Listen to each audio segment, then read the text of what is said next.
9 o'clock sharp. Hello, everyone. My name is Harold Branch, and I'm here representing Rooted Ambition Coaching and Development. You can find us on any of the social medias. And every Monday morning at 9 a.m., we have something for you called the Monday Morning Moments, right? And in our Monday Morning Moments, we're going to just share a couple tips, things we've learned, either through our experience, usually through our experience, as well as personally working with other folks, coaching and training. I've been doing coaching and training more years than I could count when it comes to trying to help people grow and develop, usually because I needed so much growth and development. So I learned a lot along the way and then had the nerve to remember my experience as well as do some study and get some facts behind the things that I think I know. So along with my partners and partnering coaches as well. So we're just really excited to contribute to the world in our way and to help with some growth. So what are we going to talk about this morning? Briefly, we're going to discuss what I like to title my stuff. Those of you that know me, you know I'm a poet, and as a poet, I like to give cool titles to things. So this is called Birds of a Feather. Granny used to say that birds of a feather flock together, right? So this is called Birds of a Feather, how to handle changing associations in just 6 steps. How to handle changing associations in just 6 steps, because it's the new year, and every new year we evaluate, we consider our associations in a big way, right? There's so much talk about who's going to get cut off, who's going to make it into the new year with us, who's not coming into the new year with me. Sometimes we make big proclamations all over our social media accounts. Look, I get it. I've done it before as well, and just been really passionate about doing whatever it takes to go to the next level, right? And that's because in the new year, so many of us are making more plans, making more goals. So we're hoping, we're preparing, and just ready for a lifestyle change, right? We ready for a lifestyle change. We're ready for something to be different.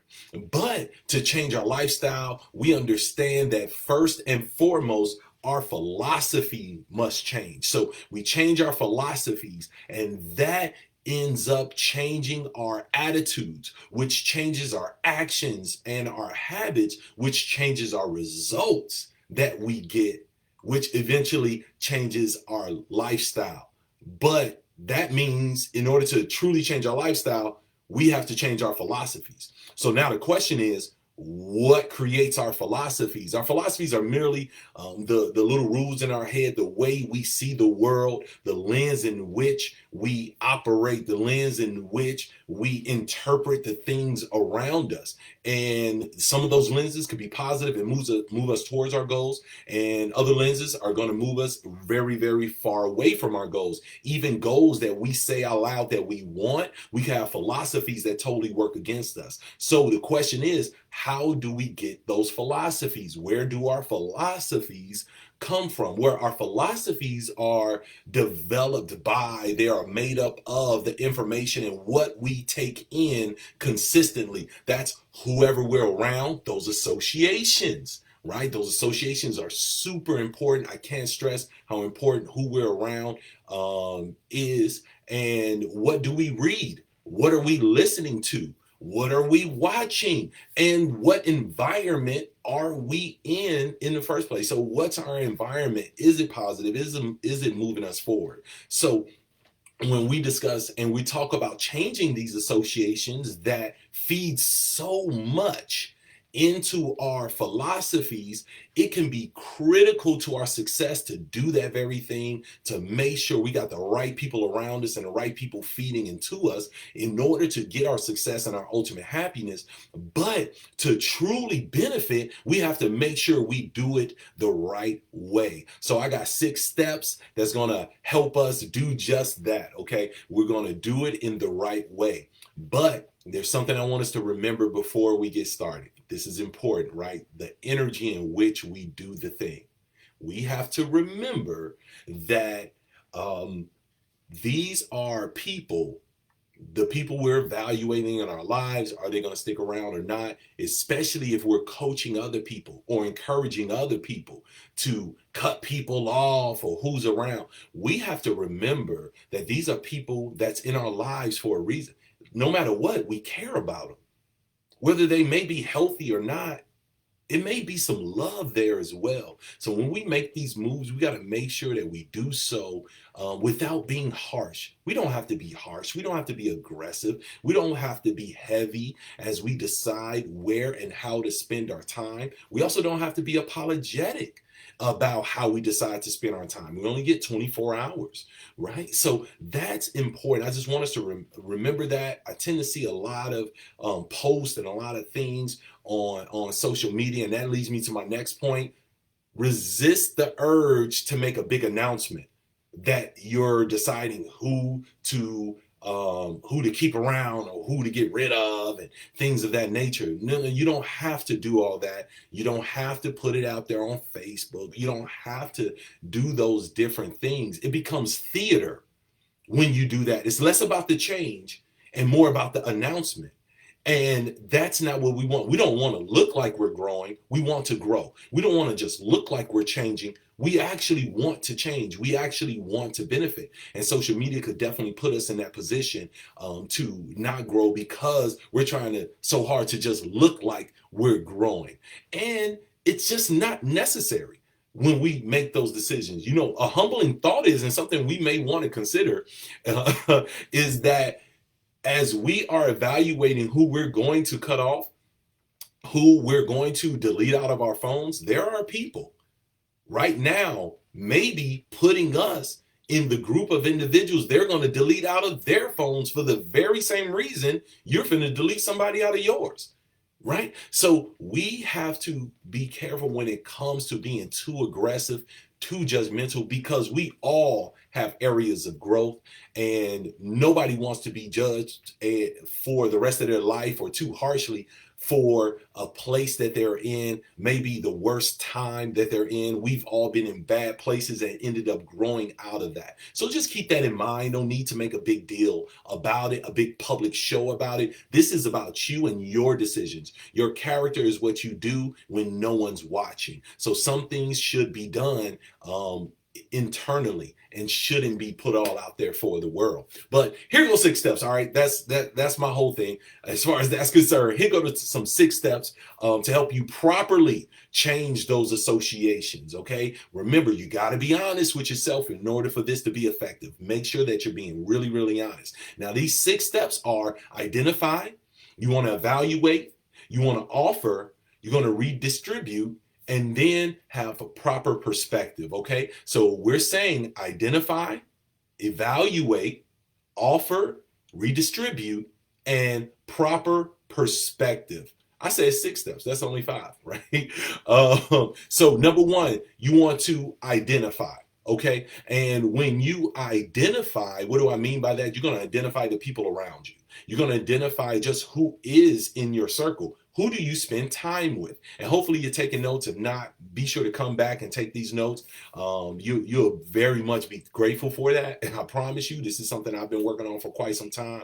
But who are you spending time with? Who are you around the most? Who do you talk to? What are you watching? What are you listening to? Right? This stuff is important. For example, when it comes to music, I may listen to Griselda radio. You know what I mean? Griselda is not something, if I listen to too much Griselda, guess what? It doesn't make me have the most positive view of the world, right? Now, I can listen to it and it's entertainment. I just got to space it out. I can't listen to it all day long, all the time. That's the same thing with the people around us. So who are you around? Who are you spending time with? Who do you talk to? Who do you watch? What are you watching? Who are you listening to? Who are these individuals? And what are you getting from your environment? So when you identify who you're around and all these different things, the sources of the information that you're taking in, then also consider your environment itself. What is your environment doing to you as well? Remember, these are the things that feed into your philosophies. Well, once we identify the people, now it's time to go to step 2, which is to evaluate. Right? I like to call it doing an audit. Okay. You're going to do an audit of the folks in your life, the folks around you, the ones that you have identified. Now, the first thing, who's around me? What are they doing to me? And is it okay? Who's around me? What are they doing to me? And is it okay? And when I say what are they doing to me, I'm not speaking from a victim standpoint. I'm saying from the standpoint of what is that influence? Maybe there's some things about myself that I don't really like, some habits that I'm trying to work on, but they really kind of bring that out of me. Or maybe they really encourage me. What are they doing to me, right? They encourage me. They make me feel great. They make me want to move forward and get some things done. Well, is it okay? Is it not okay? This is all up to your own value standards. Don't let anyone else tell you what's okay for you and your life, right? It's totally, totally up to you how you want to break that down. So make sure that you understand your own values, your own morals, your own decision making, and your own goals. So hopefully you've already put your goals down and you know what you want to laser focus on and what you want to get accomplished, because I promise you, your goals are your responsibility only, and you have to be willing to do what it takes to make them happen. But we also want to do that in the proper way. Now, once you ask yourself, who's around me? What are they doing to me? Is it okay? There's some more questions to help you evaluate. How do I feel when I see this person's call? When the phone rings and you're taking a look, how do I feel about that? Right? Do I get excited and I'm happy, like, oh man, I can't wait to answer that call when I see their name? Or do I have to take a deep breath when that phone rings? That's not a good sign at all when somebody calls, right? Do I have to prepare my mind to deal with this person? And maybe it's they're complaining. That's something that really drains me. Every time I talk to a particular person, if they just complain all the time, everything's always bad. Maybe I feel like they're critical and they make me feel some kind of way. They're always finding what's something to point out that's wrong with me or what have you, right? Or maybe just not in the mood. So maybe we have to be in a particular mood to talk to some people. And I'm not talking about I'm not in the mood to talk to anybody. I'm just not in the mood to talk to them. Okay, so once again, those are signs. Pay attention to these signs. How do you respond? How do you react when you see their name on your phone? And then how do I feel after the call, right? So that's how I feel when I see the call. How do I feel after the call? Do I feel inspired? Do I feel positive? Do I feel optimistic? Am I confident, ready to go out and take on the world, right? Am I feeling good? Or do I get off the phone feeling unmotivated? Do I feel beat down? Do I just feel bad? Do I get off the phone and all I could think about is how the world is trash, how people are garbage, how the sky is falling down around us? You know what? If the sky is falling down, you don't have to focus on it because ain't nothing you can do about that part anyway. Right? So I'm not saying there's not a lot of bad things going on. I'm saying there's also a lot of beautiful things going on. And if you only focus on the bad things, then why would your subconscious ever want to do anything good in this world, right? That could stop us from just moving towards our goals. So how do you feel before you get on a phone call when you see them? How do you feel after you get off a call? Do they complain more than they cheer? That's a good one. Do they complain more than they cheer at all? I promise you, complaining has never generated achievement. It just never has. I'm not saying you don't have to vent sometime, but guess what? Venting usually, and there's debates even around that, but if you're going to vent, you vent to one person. You don't vent to everybody. You don't vent on your Facebook billboard, right? Just to get something out, because now that's attached to you. That's attached to your personality. That's attached to who you are, and everything that we put out, social media, on a blast to the world. Guess what? Now that's something that we feel a pressure, consciously or subconsciously, to adhere to live up to. We just gave ourselves a reputation to live up to. So be careful what we're putting out there, and be careful, right, who we got around and what they're doing to us. Okay, so step one was what? Step one was identify. Step two was evaluate. Step three is offer. What do I mean by offer? Let's say you've identified the people around you, and from that group of people, you've identified some individuals and some relationships that you don't feel like is serving you as well as they could, right? It's just not serving you as well as they could. Well, how about you connect with them and offer a change? If this is a friend, if this is somebody that's in your life, this is a family member, when you speak again, say, you know what? I've really been thinking about the new year. I've been thinking about what I want to do and the things I want for me. And you know what? I would love to see for you. But for me personally, and one of the things I noticed is that when we talk, we tend to be really critical of each other. And honestly, I gotta admit, it kind of weighs on me a little bit. It could get a little heavy. I would love for us to balance that out with just more compliments, more positive talk, and more encouragement with each other. What do you think about that? How do you feel about that? Or when they complain, say, you know what? Let's not even focus on the negative. Let's focus on the solution, right? That's a legitimate complaint. Either there's nothing we can do about it. So what's great that's going on that we can focus on, or if we can do something about it, let's talk about the solution. I'm here for that. And guess what? A lot of these people, a lot of people that love to complain and love to focus on what's negative, if they're not ready for that change, and look, don't be judgmental, because that used to be us. At some phase in our life, at some point, we was the complainer too, right? So don't be judgmental just because we're in a state of growth they may not be in yet. Okay, now you got to make decisions for yourself, but just don't judge. All right. So we offer them that. We realize that, hey, you know what? Maybe you do want to change. I've had several relationships where that has been the case. I just offer to be like, you know what? We shouldn't do this to each other, right? This kind of tears us down. Let's do a little something else. And they've been like, you know what? You have a point. Or, like I said, when you're always talking about the solution, many people will fade off if they're not ready to hear all that. When you talk about that solution, hey, let's do something. Let's put some action in place. Most people would rather complain than do something. It reminds me of a story. I got to share it with you because it's a great story. A man was walking around down an old dirt road, and he saw a house. And on this house was just an older gentleman sitting there just whittling a piece of wood. And it was a dog next to him. And that dog next to him was just whining, right? You could hear the whine all the way to the road. Well, the man that was walking down the road said, you know, man, what's going on? He went over and asked the old man who's sitting on the front porch, whittling, while the dog next to him was just wailing and whining really loud. And he said, hey, sir, I hate to ask you, you don't seem concerned though. Is your dog okay? What's going on? And the gentleman said, him? Oh yeah, he's fine. He's just sitting on the nail.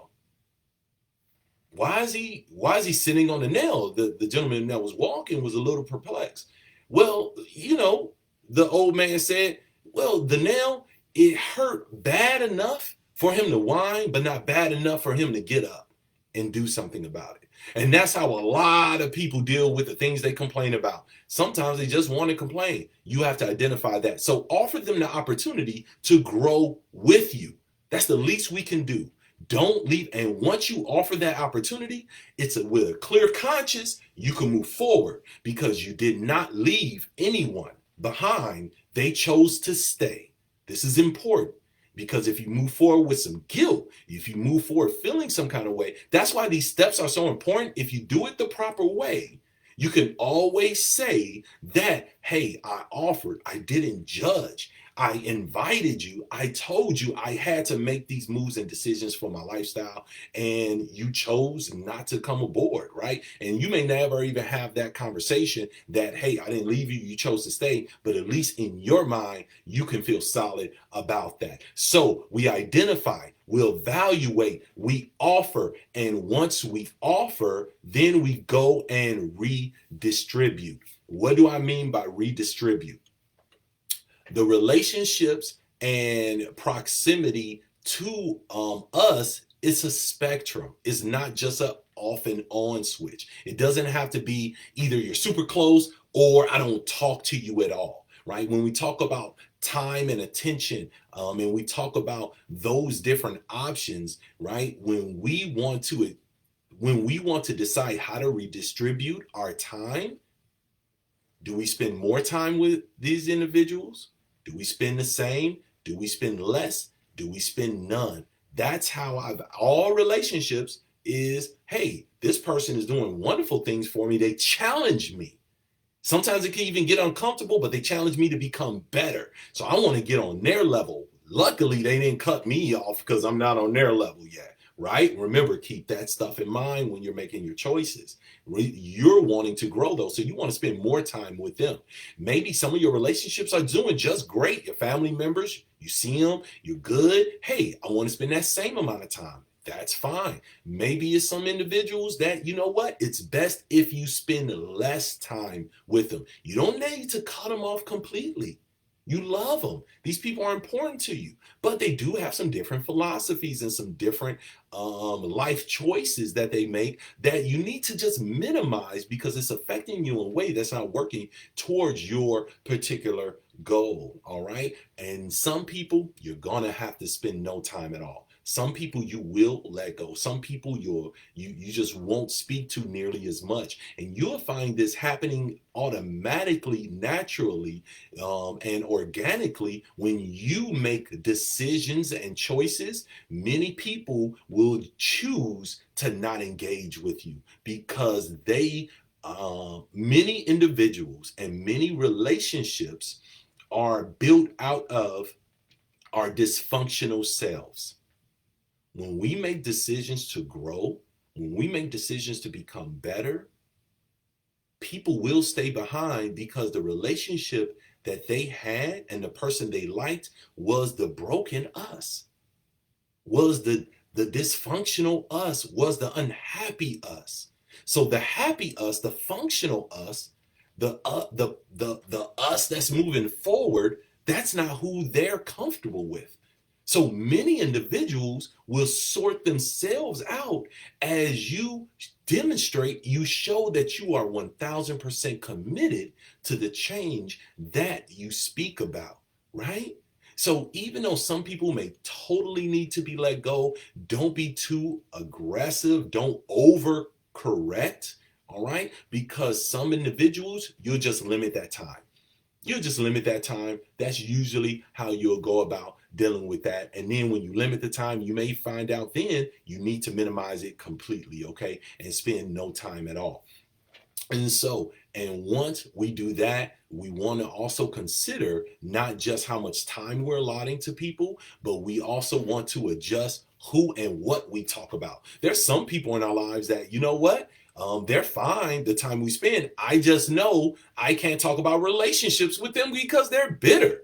They're upset. They're mad. They're bitter at their past relationships. They're not in a place to be positive about relationships at all. They don't believe in them, but you do, and you want a healthy one. Guess what? You don't talk to that person about relationships. That's a non-starter conversation because you know it's going to go way off the rails. There's people that we know we can't talk about politics. We can't talk about social issues. We can't talk about, it's so much going on these days that's so polarizing, right? So what are the topics? Some of the people, it's not everything, it's just particular topics you just can't talk to them about, right? Or you got to limit that particular conversation or communication, all right? So you may want to adjust maybe you can't bring up a particular friend or a particular person because they just go off the rails, right? It triggers a conversation you don't want, okay? Know that about those that's around you when you evaluate and you consider how to redistribute your time. And then proper perspective.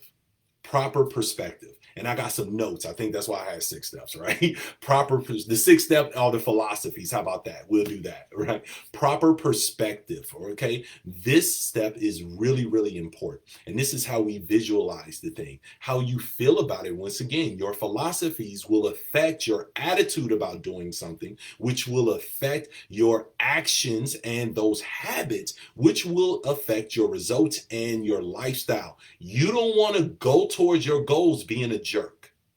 You don't want to, you don't have to. No matter how you feel about it, you don't have to be a jerk. You don't have to be harsh. So how you have that perspective is very important. They're not bad. It's just not good for you. Who are we to evaluate what behavior is good or bad? And it's not bad, it's just good for you. Read a phenomenal book that taught me that. Conversations with God. If you never read Conversations with God, I definitely encourage it. They're not bad, they're just not good for you. The behavior is just not good for you and where you're going. Because guess what? If they're your friends, it was good for you at some point. So let's not get high and mighty now. It's like individuals that they learn something and all of a sudden they're experts and they're judging everybody about it. They finally read Rich Dad Poor Dad. Now they want to give everybody advice and shun people or criticize people about what they do with their money. You just read the book. Right, you just joined church. Don't do that to me. Don't get high and mighty on me. You just started going yesterday. All right. So I encourage you, and I'm super supportive, but be careful with being critical. Okay, being careful with being critical of people who are holding the same space we were holding just yesterday, last week, last month, last year. All right. So just remember that they're not bad. What they do just isn't working for you. And here's a challenge for you. If you're really serious and you don't want to just look like you're growing, you don't want to just look like you're making the right decisions. You don't want to just appear to be going after your goals. Here's a tough exercise I'm about to give you. And if you're serious, you're going to take this to heart. If you're serious about growing your relationships, I want you to go to your remaining relationships, not the ones that you said you need to alternate or limit or even disconnect from, right? Or discontinue. I want you to go to the relationships that you felt were very healthy, even the individuals that you want to spend more time with because they make you better. I want you to go to those individuals and I want you to say, I need you to do me a favor, but you got to be honest. I'm really working on myself and you could totally help me out. I want you to tell me, how do I bring value to you and your goals? How do I bring value to you and your goals? And then ask the second question. What do I do that makes this relationship difficult, even if it's only every now and again? What do I do to make this relationship difficult, even if it's not often? Even if it's just here and there. If we're evaluating other people, wouldn't it be fair to say it may be hypocritical if we're not open and seeking to be evaluated ourselves? If we're evaluating what other people bring to our relationship, then let's do some internal looking and decide and investigate and ask, because we don't know what we're doing to the other relationships. We may be doing some toxic things. We may be doing some very toxic things in our other relationships that we don't even realize we're doing because we haven't asked, right? So now we can take that responsibility as well. So what are our immediate steps? In addition to philosophy, right? We identify, we evaluate, we offer, we redistribute, and we have proper perspective. We identify, we evaluate, we offer, we redistribute, and we have proper perspective. And all of that is wrapped around our philosophies. Now, just like two more notes, and then you're out of here, right? This approach is not for people in your life that's just completely and totally toxic. I know some of us, we do have individuals, and we have had individuals that are just 1000% toxic, and they just really need to go. It's totally bringing the worst out of you, whether you're invited or not. For you to have any semblance of a healthy life, that this really has to end, and you got to do a clean cut. Okay, totally respect that. Do what you got to do and identify that, but also understand that if you do have that purely toxic connection or relationship with someone, it got there some kind of way. That extreme level of toxic can only engage with more toxic. So that means we got something toxic in us as well. And we have to take responsibility for that. Now we may be ready to change it and have to let go of all that old behavior and people connected to that old behavior. And that's fine. Just always acknowledge yours as well. It'll allow you to move with compassion even as you let go. Letting go from someone is not doing them wrong. Letting go from someone is doing you right. Doing right by yourself does not mean doing wrong by someone else. You are your responsibility. Your happiness is your responsibility and yours alone. No one else. You don't get to blame anybody because you could have made some choices. So that's important for us to realize. Look, this 6-step approach, with philosophies being one and what we wrap around it, right? This approach, along with supporting for these philosophies, like I said, it will help you, totally help you create a team of associations that reinforce you holistically, including personally as well as professionally. Anybody that knows me knows that I'm rich because of my relationships. And these relationships have done amazing things for my life. I'm surrounded by beautiful and amazing people. And some of these individuals, they just bring me joy. Some of these individuals, we don't talk about anything, but the laughter is so deep and so strong, it feeds me and gives me the energy I need in order to go after my goals. So they don't have to be directly connected to my monthly sales in my business. They can be directly connected to bringing me joy and putting me in the right space. When I talk about comic books, when I talk about nerd stuff, that puts me in a good energy and a good space, right? And then I can go after those goals. So there's a lot of different ways people can contribute. How are you contributing to the people around you? All right. I hope this was helpful. I'm out of here. Thank you for your time. I hope we brought some value to you this morning. Just remember, every Monday morning, check us out on the Monday Morning Moments, where we bring some tips, some strategies. This is the first one of the new year with me, Harold Branch, and super excited about it. I'll be doing a lot of these on a weekly basis. We're going to have a whole lot of fun, and I'm going to share a lot of the things that I've learned along my journey in so many different areas. This is Rooted Ambition Coaching and Development. Make sure to like our page. Make sure to come on, like our, so you can get all of the announcements and you can know when we're going to be doing this again. You can also check us out on YouTube as well as Instagram. All right, so support the information if you feel like it's beneficial. If it's not, dislike us, delete us, totally get rid of us, right? But if you feel like it's beneficial, please share it with some people that you think could also benefit from what we shared today. I appreciate you all checking us out, spending some time with us on this live, and we will see you next week. Peace.